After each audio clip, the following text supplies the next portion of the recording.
everybody, it's Nick Leighton. And I'm Leah Bonnema. And we had so many great questions from you all in the wilderness. Ow! That we have a bonus episode. So here we go. Our first question. Can I just, before you read it, Oh, you may. suggest to our listeners that they sit down. Or if you're driving, pull over. Pull over to the side. Because you're about to be full of what? And you may need to be somewhere where you can fan yourself or get a cooling beverage. So without further ado, quote, recently, my partner and I went out to a very nice dinner with another couple that I would call close-ish. It was a very nice restaurant, and we paid for dinner. And afterwards, the four of us went back to our apartment to enjoy some nice Pinot Noir and a beautiful sunset. I'd put on some nice music, and suddenly, one of our guests turned off my music and commandeered the TV to play YouTube videos. I thought this was rude, but this is not what really bothered me. I recently had an injury and was unable to exercise for many months, so I'd gained a bit of weight and was not happy about it and quite embarrassed by it. So what really troubled me was that the person who commandeered my TV started playing dad bod videos and was laughing hysterically. Did he not know how uncomfortable that made me? I politely requested that he turn off the TV and that we put the music back on. He said no. Wasn't it my apartment and TV? Is this okay for a guest to do? Some background. The other couple is much younger. They're in their 20s and we're in our 40s. Do I chalk this up to age? Should I have said something?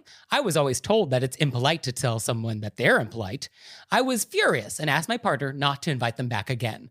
What would have been the best way to handle this? Are you kidding me? I mean, I we have had some outrageous questions. We have. This is definitely top 10. Top 10. The point of no return that I circled so many times. I can't even read all my writing that I wrote around it in a circle. Yeah, I used a couple of different colors of ink. The sentence, he said no. Yeah, that's where we went from like, maybe it's an innocent mistake to, oh, this is not a third-degree crime. This is first-degree premeditated. Yeah. I am the emoji with the top of my head exploding. I actually priced out flights and hotels to where these people live, and we're going to go. The hotel I selected, they actually have a great waffle option at breakfast. So look forward to that, Leah. We are going, and we are going to do this in person. I can't even. This is the moment this phrase was written for. I can't even. So let's start from the top and the easy thing here. Okay. You do not touch people's radios. And this is true in people's cars. Like if you're not the driver, like you don't touch the radio without permission. This is also true in people's houses. If you're a guest in someone's home, you don't change the music. You don't change the music. You don't change the television. You don't change the radiator. You don't change the lights. Yeah, you don't touch people's AV. You don't really touch people's anything. Also that, right? Also that. So I think we just want to clarify that was rude. Commandeering the music, switching on the TV, this was not appropriate. Okay. Now, the second thing, playing videos, okay. All right. Refusing to turn it off when the host asked you to do it. I think I actually blacked out for a second when I read that. Like I passed out and then I came back to and I thought, in what world? But what makes me sad is that our letter writer is like, was this rude? Was that okay or not? And it's like, of course that's not okay. It's definitely not okay. Like, why is there doubt? Yeah. I want you, letter writer, to know, totally not okay, full stop. And I think that I've brought this up before, but I'm going to bring it back in here.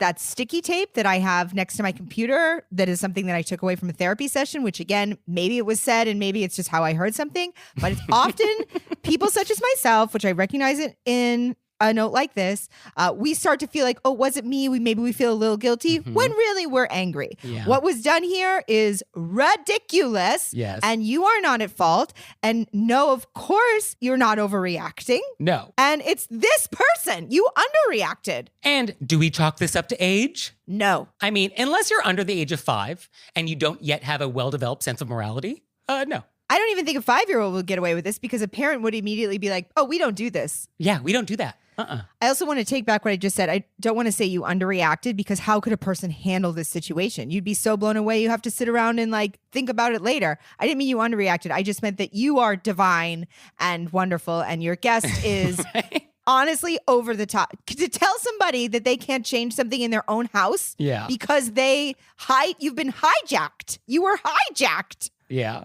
So what do we do from here? I can't imagine we'd want these people in our home again. So I think it's very reasonable that this was our last invitation. Absolutely. Without question. Yeah. So I think we just leave it there. Yeah. I don't think we invite these people over again. These are the kind of people, if they ask us to go out again, I'm busy. Yeah. Thank you so much, though. I'm busy. And if they keep asking, yeah, I think these are the kind of people you'd be like, I felt it was very rude when you. Oh, you would call it out while you're declining. I mean, if they ask, like if I have to decline multiple times, I would. This is so. I find this egregious. It's like touching something without permission and then you specifically say let's not, and then they say, oh no, I'm doing it. That's like really inappropriate. It's a violation. Yeah. It's a violation. And I think it should be noted why it's rude, like why the episode of declining to stop a behavior when someone tells you this makes me uncomfortable, why that's rude is that fundamentally says, I don't care about your feelings. And when you make that very explicit, that's rude, because etiquette is about being mindful of other people's feelings. And so you have gone out of your way to be like, I don't care about your feelings. And that is why this is such an etiquette crime. And I think the word you used is perfect. It's a violation. It's a violation. It's gone just past being like slightly rude. They already touched something that is not their home. They changed something you were doing, which was already rude. And then you specifically address it and they say no. It's a violation. And it's a violation because they're not apologetic about it. And they didn't apologize and they're not sorry. Yeah. I think that's what it is for me. They're not sorry. They doubled down. Yeah, it's that doubling down. Yeah. And by all accounts, you seem like a lovely host. You paid for a nice dinner. You invited me back to your place to enjoy a nice sunset on your patio. There was a nice bottle of wine. I'm sure your music selection is on point. So I think these people are missing out by being cut from your guest list permanently. They are missing out. You're lovely. So our next question is, quote, please help me. I am plagued by a neighbor that has a predilection for dropping in uninvited and unannounced to my home, as well as other people's homes. Although I've kept her on the front doorstep, declining her visits as I'm in the middle of a project, she continues to repeat the pattern. I am not the only neighbor to whom she appears unannounced and uninvited. She also has the terrible habit of inviting herself to future private events, and will also verbally invite herself to a private day trip, which is info that has not been made public, in front of other neighbors that have also not been invited. I don't want to hurt her feelings, but I want her to stop. Thoughts? I don't know what to say. All the questions in this grouping, you know, when you're just like, I'm already worked up from the last question. Yeah, I'm at a 9 right now. Yeah. So I immediately am like, we have to tell her that she can't do this anymore. Set some boundaries. Polite yet direct conversation with this person. And I get why it's hard. I get absolutely why it's hard. I mean, I often have to lay down on the floor, do some deep breathing. I usually like treat myself to a little toast and peanut butter, which calms me down. And then I'll be like, okay, we have to send an email. We have to tell somebody. I get why it's very hard. But this person, she's got to stop. Yeah, she definitely has to stop. And I think it is possible, as we discussed, you can set boundaries and be polite at the same time. Yes. And so we just have to do that. Oh, sorry, Lisa, now's not a great time. And this type of person, I have a neighbor like this. This type of person does not take hints. They will not take the hint. So you just have to keep setting the boundary. Oh, sorry, Lisa, now's not a good time. And you just will have to repeat this every time. There will not be an occasion when you will not have to do this. So just know that that's what it is. You just have to set the boundary every time. Now's not a good time. Just say it over and over. I also think, like, I work from home, which I think many of us do. I mean, not obviously when I'm doing stand-up, but other things. And if people come over, it throws me off what I'm doing. Oh, absolutely. Oh, I hate the pop-in. No, one of the best things about living in New York City, the pop-in is societally not acceptable. So you're not allowed to do it in New York City. So I think that you can, if she stops by, you can actually say, hey, I don't know if you work from home or it, you know, whatever it is, and be like, so in the future, can you just text me before you come by? Oh, yes, you could do that. I have the feeling this person won't do that in the future, but you could definitely say it. I think you can say it because it is, you have to stop your day and go to the door and have this, let them know that it's throws you off whatever you're doing in your home. And if they could just text in advance and ask if you're free, that would be helpful. Thank you so much. Yeah, no, that's good. My idea is I think we need one of those new doorbell cameras. And if she rings the door, you play possum and you don't answer it. And you get very quiet and you pretend you don't hear it and you hope she goes away. I honestly got nervous just thinking about that idea because they know you're home. I do that. I have a neighbor who definitely knocks on my door for reasons that are not important, and I don't answer. I just pretend I'm not home. I get very quiet. I don't make a move, and she goes away, and then everything is fine. But the thing is that when people live in houses, they see your car out front. Yeah, but you could be on the phone. You could be in a bubble bath. You might be in the basement whittling. Like, you might not be upstairs hearing the doorbell. That's why I think you can say, hey, often when I'm sometimes in the basement whittling, and I'm out working on a project. So if you could just... check in with me in advance. Yeah, just text before you pop over. Yeah. I think that would be a good option. Now, what do we do about this person inviting herself to things that she's not invited to? Obviously, this person has no self-awareness. And I think you have to not talk about things that you don't want them to invite themselves to around them because they clearly can't control themselves. Yeah. I think we just don't share information in front of her. Yeah, that's the solution. I also don't often talk about things that people are invited to around them. You should not do that. That's also just generally speaking, you should not talk about events for which people are not invited around you. Yes, that's true. This actually comes up a lot for like weddings. Like if you are not inviting everybody in your office to your wedding, like keep the wedding chat at the office to a minimum. Yeah, that seems obvious, but the number of questions we get from people on this topic is quite a few. Oh, but she's also talking about, and I think you can say to her, because the question is, what do I do when she's talking about in front of other neighbors who haven't been invited?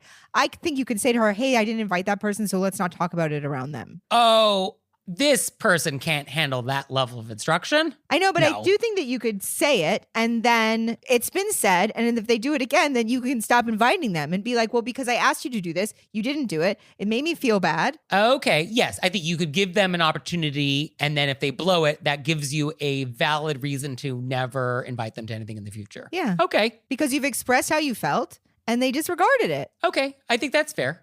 Fine. Because when we express how we feel, we give people the opportunity in case they somehow completely had no idea to fix it. Right. And then when you are given the opportunity to fix it and then you don't, well, then here we are. Yeah, here we are. I think the only other option is to move. And beyond moving, here we are. You've told her, you've warned her. Now you can leave her on your doorstep. Done. And now it's time for an intermezzo. So we are nominated for a People's Choice Podcast Award. So exciting. And we need you, dear listener, to vote for us. So please go to podcastawards.com and vote for us in 2 categories, the People's Choice category and the Society and Culture category. We're thrilled. So please go to podcastawards.com, vote for us, and thank you. Thank you so much. So our next question is, quote, if you click going to a 30th birthday party on Facebook, is it rude to then message the birthday person on their birthday, which is the same day as the party, saying you can't come, especially if the reason you give is that you're broke, as if you didn't know you were broke right up until that day, and with no regard for how the birthday person might feel if they get several people pulling out on the day? Just up top, I don't even know if this is related, but I don't know where to necessarily, I guess this is a question. Okay. Do we consider a Facebook invite to be an accurate portrayal of anybody who's coming to anything? Oh, okay. Yeah. Well, before we even get there, just to clarify, it sounds like our letter writer had a birthday and someone said they were coming on Facebook and then messaged them on Facebook that day and said, oh, I'm broke, I can't come. Just to clarify, I believe that is what is happening here. Oh, okay. So you're okay. So you're reading it from the birthday party's point of view. Absolutely. The aggrieved party here is the birthday person. I guess I'm so familiar with people saying they're going to something on Facebook and then them not even remembering that they agreed to it, that I just don't even trust that platform for invites. Yes, I think a very valid question is a Facebook event a real event and a real invitation? Does the RSVP on a Facebook carry the same weight as RSVPs elsewhere? Philosophically, I think this is a very valid question. And maybe it should, but I just don't think of it that way. I think it should. I think an RSVP is an RSVP. I think if you say you're going to do something, no matter what platform you use to do that, you have committed to something. So I think commitments are important. So if you commit to something on Facebook, That's it. Now, Facebook makes it very easy to change your commitment. And so Facebook allows ambiguity in a way that I think is unhealthy for events. Which is why I think I don't trust it. It's been it's so many times I've been burned by the maybe and the yes and people don't come, that this is not to our letter writer who, if it is their birthday, it's just that I've had this happen so many times that I no longer trust Facebook as an invite. But yes, in general though, canceling at the last minute when you've RSVP'd is rude. So just baseline, that is technically rude, regardless of where it happens. Unless it's an emergency situation. Unless it's an emergency, things happen, that's fine. But yes, in general, when we RSVP, that is what that is. So I think the question I have here though is, who is hosting this event? Because typically a host is the host and they provide the refreshments for all the guests. So if my guest is broke, that shouldn't actually really matter maybe, because I am providing the refreshments for this party. So what it sounds like is that this is a birthday party that, all these people are getting together to take me out for dinner on my birthday and everyone has to pay for themselves plus me. That's what this sounds like. That's why I don't think it's the person whose party it is who wrote this, because they said as if they didn't know. Oh, never mind. Yeah. I just completely... I read that as if I didn't know, but it says as if you didn't know you were... as if. Okay, I see how you read it. As if. Yeah. No. This is the birthday party and they're mad that their friend bailed at the last minute. Plus other people did too, it sounds like. And I think the problem here is that our birthday person has created an event that they are not actually hosting. They want all the benefits of being a host without any of the responsibilities. And so that ambiguity is very easy on Facebook. It's very easy to create this like nebulous event to be like, who's hosting? I don't know. And so if a guest is expected to pay their own way, then yeah, if you're broke, I could see how that's a problem. But the problem is our host is not really the host. I mean, there's so many levels to read it now. I think, people want to go to a birthday party and then maybe on the day of they realize, oh, we're going to this fancy restaurant. I didn't realize that. I can't swing that. Yes. And that would be fine if our host was paying for the fancy restaurant and they invited you to join. That would be fine. But that is not what's happening. Our host has decided I'm going to organize it, but I'm not going to pay for it. So that's a problem. Oh, so many layers. And I do think that, if you have to cancel because you realize all of a sudden, oh, I'm supposed to be paying for that, try to cancel not on day of. Yes, or don't RSVP in the first place. Well, I think that's what happens with Facebook, which is why I don't trust it. People see an event, they think, oh, I like that person. And then you just, instinctually respond and you don't even really... You just be like, going. Yeah, you don't even process, you don't write it in your calendar. It's just sort of there, which is why I think it's That's fair. You know what I mean? Yes. And then you don't even think about it until it comes back up and you're like, oh my goodness. Oh, I can't do that. Oh, yeah. Yeah, no, I think that is how we arrived here. Yeah. So what could we have done differently? I think as our birthday person, I think we would have created an event that I host. So I select the location and I pay for it. And I reach out individually to people and invite them. And we don't use Facebook. I think that would probably be the ideal situation here. Yeah. And if you don't have people's emails because you're on Facebook, I think you can reach out them through Facebook and say, hey, I'm doing a party. Would love your email. There's that. Or even through Facebook Messenger. I'll allow you to send a message there like, hey, I'm having a party. Would love if you can come. Let me know. Like, I'll take that. Yeah. But I think to use the Facebook system to handle your RSVPs and guest list, I think this is problematic. Yep. But just as a reminder, when you host something, you're the host. You pay for it. So just keep that in mind. And if it is the other way around, not. even though now that Nick has pointed it out, It's definitely not. try to cancel before the day of. Yes, as much notice as possible. Correct. Because I do see that it is sad for a 30th birthday party for somebody to bail day of. Like, that doesn't make me feel good. Yeah. As a birthday person. So I get that that's disappointing. And yes, you knew you were broke before today. You did. So you could have let me know earlier. Yeah, unless it was like there was a huge stock crash and all of a sudden you're like, I'm broke today. The price of Bitcoin is down. Can't come to dinner. But I do see why all of a sudden it's your 30th birthday and it would make you feel sad. Yes. That's why we optimize and for the 40th birthday and we send out hand-engraved invitations. So our next question is, quote, On invitation, I am traveling to visit a friend in another state for 3 days. I have put together what I think is a delightful gift to give her upon my arrival, but I was wondering whether I should also plan on mailing a thank you note after my visit. It's probably not possible to be overly grateful to someone inviting you into their home, but I wanted to get the definitive answer from you. So, Leah, you've listened to the show for a while. You're a regular listener. You want to take this one? I underlined definitive Uh-huh. because I think the definitive answer from Nick will always be send the thank you note. Yeah, I think there are rare occasions when that's not the right move. I would have to really think about when is it actually a bad idea? But yeah, I think generally speaking, yeah, send the note. But what's the definitive answer from Leah on this? I have more gray areas. Oh, what's gray here? Not here, but for across the board thank you notes, I have much more things that I will accept that I'm totally comfortable with. Oh yeah, no, that's true. But in this I love instance, how you say it, you're like, that's true. Yeah, no, let's agree with you there. Not gonna argue. Yeah, but for this, yes, it is very nice to send the thank you note post-visit. It's appreciated, and it'll get you invited back. Maybe, unless you show up in people's house, unless you went there and you started playing YouTube videos. Yes, no, there could be things that took place. Call back to the first question where obviously, not that I think this person's doing it. I just got heated all over. This person is lovely. But as a reminder, these handwritten notes that we can send people, they're not just for thank yous. They're also for apologies. So you could use these for many different reasons. Not that person in the first question is... Oh, definitely not getting a handwritten apology note from those people. Ugh. Absolutely not. So upsetting. But for this house guest, send a note afterwards. Definitive answer from Nick.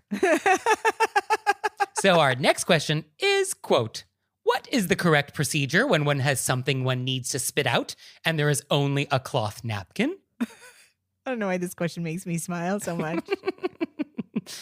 I mean, there are so many variables in this equation. So many variables. How are we going to solve for X when we don't know what A, B, and C is? Yeah, it's hard. It's exactly, I was like, is there a bathroom that you could get to? Well, first of all, what is it? What do we need to spit out? It could be a bone. Yeah, is it a fish bone? Is it an olive pit? Is it a gum? What is it? Is it something that you tasted and you're like, absolutely not? If this goes down, it's coming right back up. Is it one of those? So the question is, how much of an emergency is this situation? Because ideally, excuse yourself from the table and take care of it in the bathroom or elsewhere. That would be ideal. But if we can't, and let's say it's gum. What do you mean? If you have gum, you can excuse yourself. Just keep it in your mouth until you get to the washroom. Right. So that would be good. If you're at the table, ideal, if there's not an emergency situation, then we would ask for a paper napkin then. Ask your host or ask a waiter, oh, do you have a cocktail napkin? And that's good for gum or that's good for other things. And I guess if we can't do that and it's an emergency situation, then the general rule is the way things go in is the same way things come out of your mouth. So if it's a finger food, an olive, then you'll use your fingers to remove a pit from your mouth.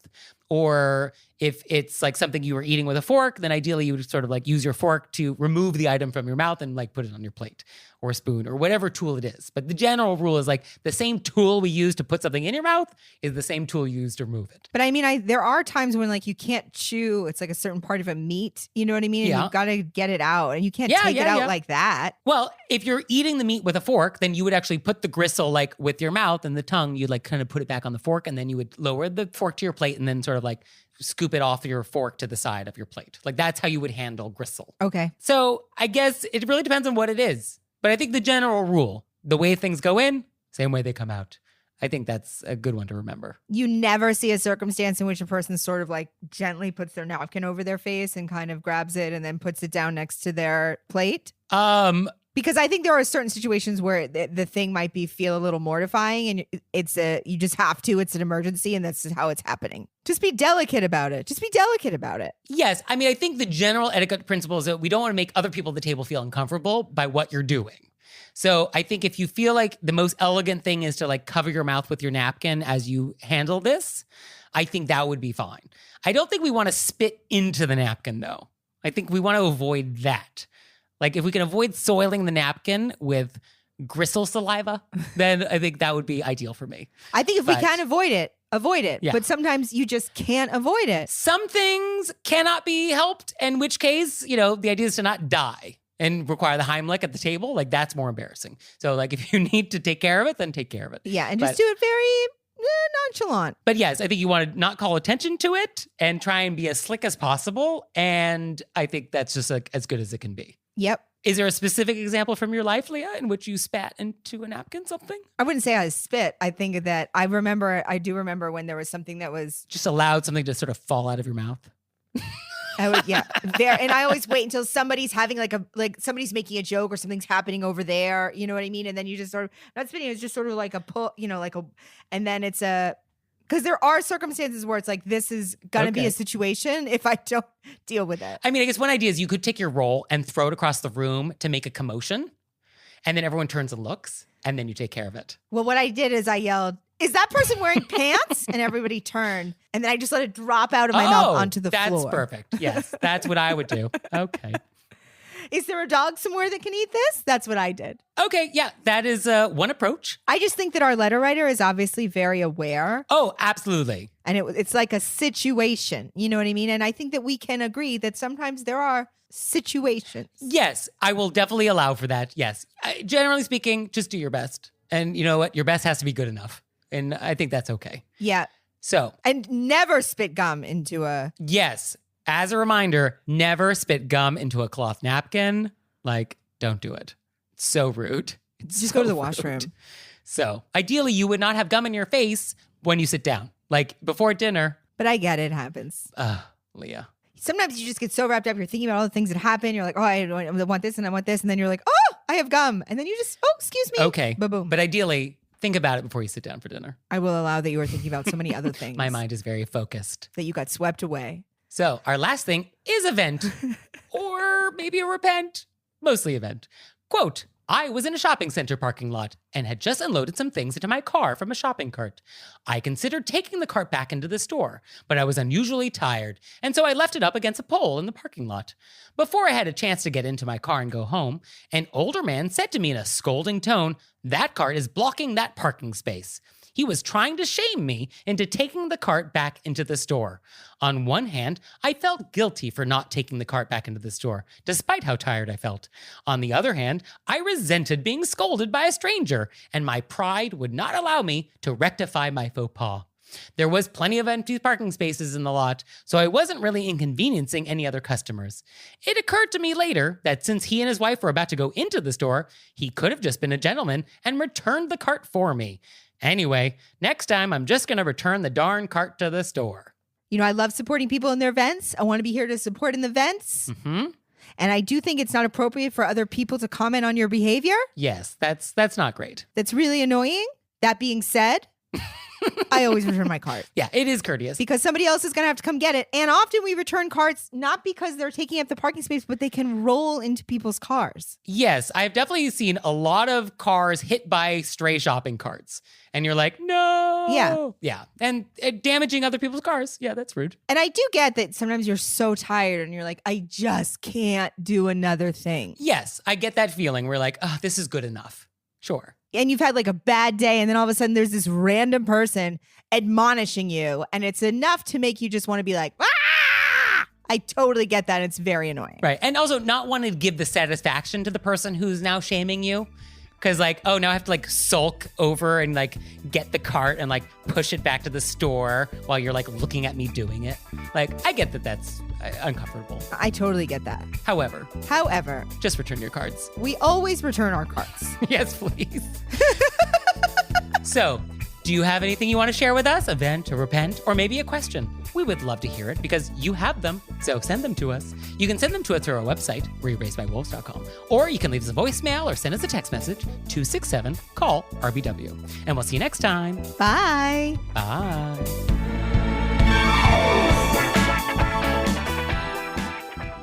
Oh, Leah, one more thing. What? Have you signed up for Patreon yet? I have. Me too. You out there, have you signed up for Patreon yet? No? Well, go to our website, wereraisedbywolves.com, click on monthly membership, check it out, because we would really appreciate it if you'd support our show. We love your support. We would. So please do that, and we'll see you next time. Bye. Bye.